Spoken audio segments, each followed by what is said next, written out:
Hello there. How's everybody doing? Good morning. Happy Monday. Happy every day. What's up? Grizzles.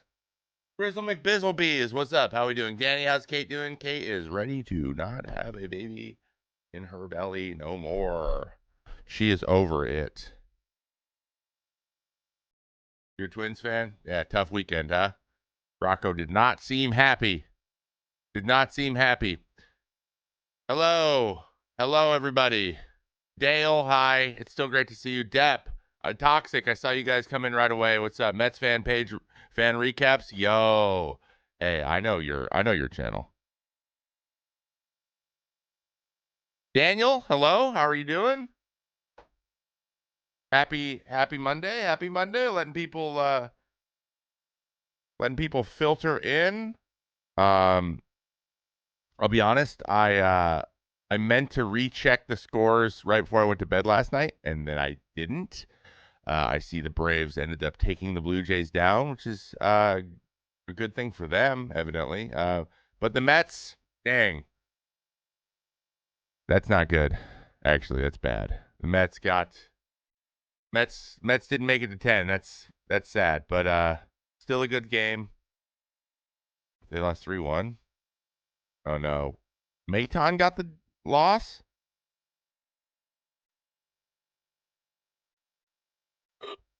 Ooh, tough.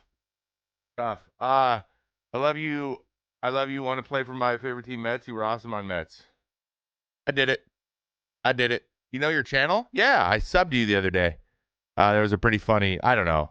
To be honest, hey, if I would, if I'm completely honest, which I feel like I'm pretty honest on this channel. If I'm being honest, when I played for the Mets, I would have really disliked your channel.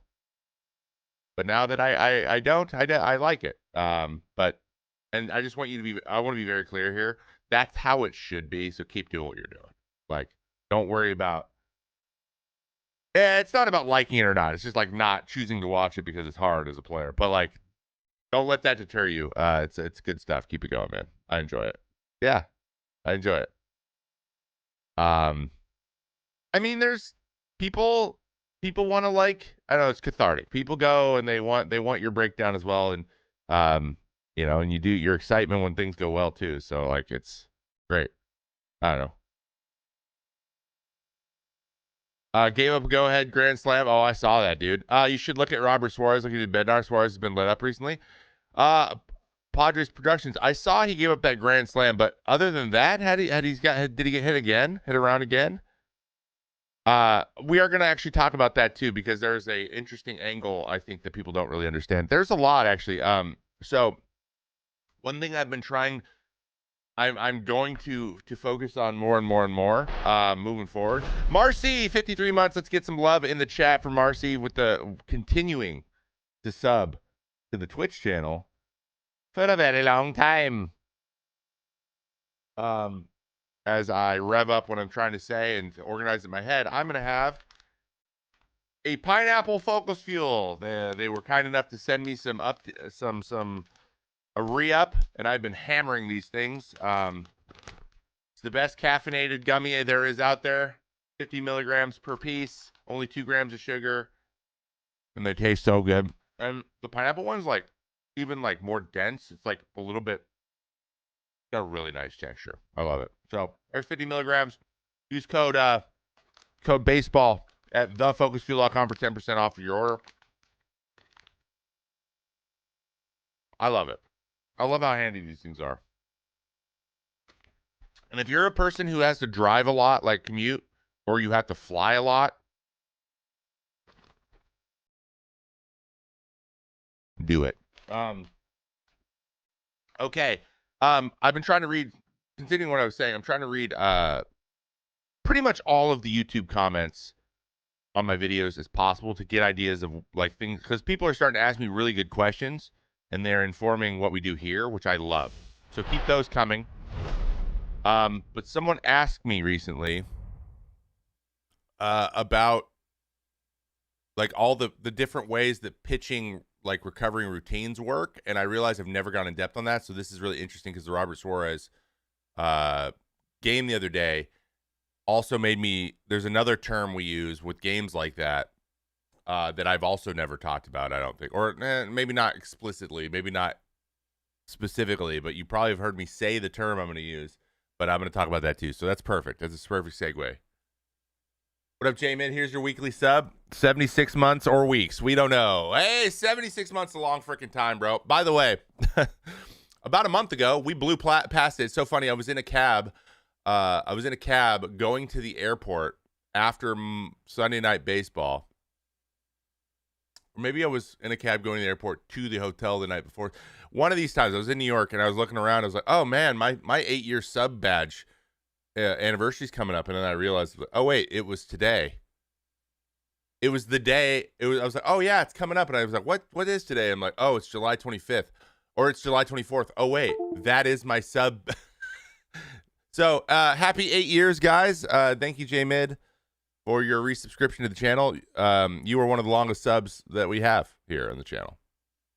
But yeah, I guess we had 8 years. So I guess what would a max be? 96 months.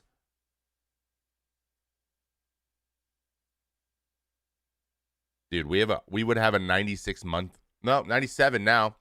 So that is, his graphic mark is still subbed, which I think he is. He is our longest sub. So congratulations. 8 years streaming. Look at us. Okay. You hear about Jeff McNeil out for the season with fractured wrist? Yes, on a really slow curveball that he said didn't even hurt. That's so weird. That sucks, man. That sucks. I retired from Twitch after 5. Yeah, I mean, am I really a Twitch streamer anymore? No, but I've had a sub badge. I do miss playing games though with the friends. And to be honest, the fall and the winter are going to become times where that gets filtered in a little bit more. I just do it more often. I go live and play some stream with my friends. Suarez ERA went from 1.96 to 2.54 in the last 3 games. Yeah, he's a reliever. So like, that's what I want to talk about. That's called season killing. You can have like 3 bad days, like you have a half a week of tough outings, and it adds a run to your ERA for the entire year. That's the nature of being a reliever. We like, unless a guy is gets hit around in like, 6 of 10 outings or something, he's not getting lit up, in my opinion. They're just sitting fastball. I would too. That's mostly what he throws. It's just, that's what happens when you throw a lot of fastballs, man. You're just gonna get hit they're gonna get you for a couple homers. Look at Hader last night. He came in, hadn't pitched in a while, needed to pitch, and gave up a solo shot, because that's just what happens. Like when you're up there and you're a 4-seam guy or a guy with ride and you throw the top of zone a lot, you're gonna give up homers. It's gonna happen. Is 2.54 even that bad? No, it's great, but he was like historical lights out, and now he's back to being really, really, really good. As a pitcher, could you be able to tell if a batter like Judge or Ohtani was selectively getting juice balls? Oh no, it would never be. They would never go for it for just the one, the hitter. It would be for the game they're playing in. So everyone would get juice balls in those games. Is it easy to tell day to day? No, but if you do it, if you start to see these results, some things happening that don't usually happen, because it's never like they're not like juicing the ball and it's like goes twice as far, man. It's like it's subtle, so you have to like see what happens when the ball's hit a few times. But I would not put that past the group of people that make the decisions. I wouldn't at all. It wouldn't surprise me one bit if it's like if somebody's like, if it were just like a wink situation, like just here's these balls, send these there. Oh no, there's nothing like that. The when you get a bunch of labor lawyers that who made it their life's work to be on the side of the employer and not the employee, like that's the type of thing that happens. Is that completely conjecture and based on nothing? Yes, it is. So I got to be very clear there. I don't have any insider information that any of that has happened. I'm just saying it wouldn't surprise me one bit if it like a huge thing like it turns out that they were juicing the balls to try to get the to get the records broken, I'd be like, yeah, okay. Duh. Bobby Blue Eyes got DFA'd? No. That's a shitty way to get going. What does the transition look like for Nestor? Jamin, I don't think that Nestor's going to the bullpen full time. I think that he was piggybacking Clark Schmidt. Okay. I don't think that decision's been made yet. I just think he was piggybacking Clark so that Clark could throw the more pitches. Right? Yeah, Nestor's probably going to be in the bullpen for the playoffs. That's probably going to happen. I don't think he's going to get a start in the playoffs, or unless he needs to. I would say that they're hoping that Clark can be the number 4.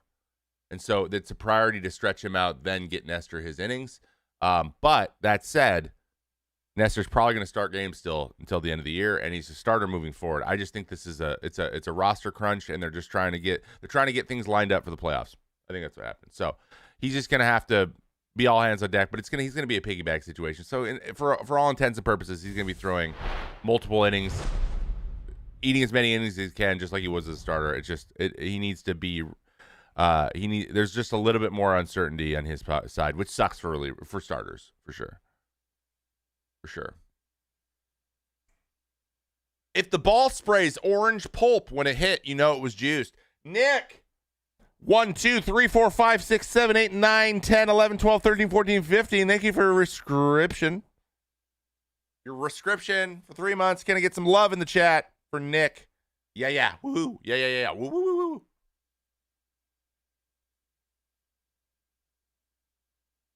Trevor, who would win in a 7-game series? The 1975 Big Red Machine or the 1927 Murderers Row? The Big Red Machine, bro.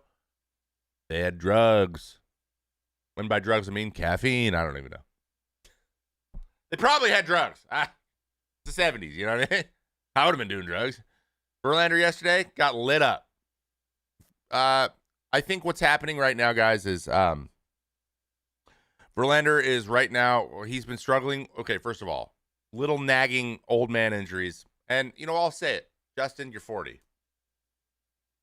Baseball years, you're 1,000. You're just old, right? I felt old, and I was 33. So I can only imagine. It's amazing, but he's, and so things are going to diminish.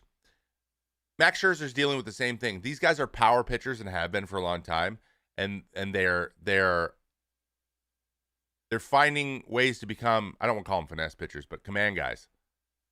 Like they're finding ways to do it. Like Justin's fastball, for example, loses velo. Also a little bit of ride. Not a lot of ride. It's not losing a ton. It's just a little bit. And it just, as things degrade and that ball moves back towards where barrels are, he's going to be susceptible to things like this. Pavin Smith went crazy yesterday. Yeah, 9 RBIs, 3 home runs, 9 RBIs for Pavin Smith. Let's check in on this actually real quick. I want to check in on this. Pavin the way, dude. For a Diamondbacks dub. All right, let's go here. Let's go to box. So yeah, Verlander's got a 5. That's not looking good for their playoff situation, but their young guys have been going. So 3, 8. That's not good. No strikeouts. That's the thing. I bet you bothers him the most. Is the no strikeouts. Okay, Pavin. Where's Pavin? Ooh, Batten frickin' 7th, hitting 3 yaks, 8 RBIs, guys, 8 ribbies. Pop quiz. Let's see if anyone in the chat knows this. Pop quiz. What's the record for most RBIs in a game? How many? Don't look it up. You got 3 seconds. Do you think the Brewers pitching can take them to the World Series? Yes, I do think it's possible.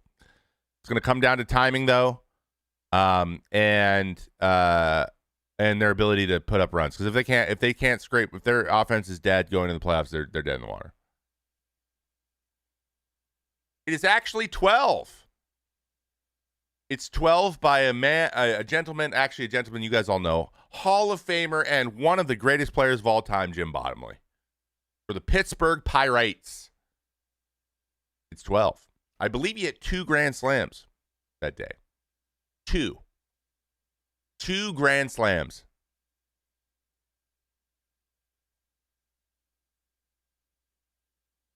I think he's one of 2 people to hit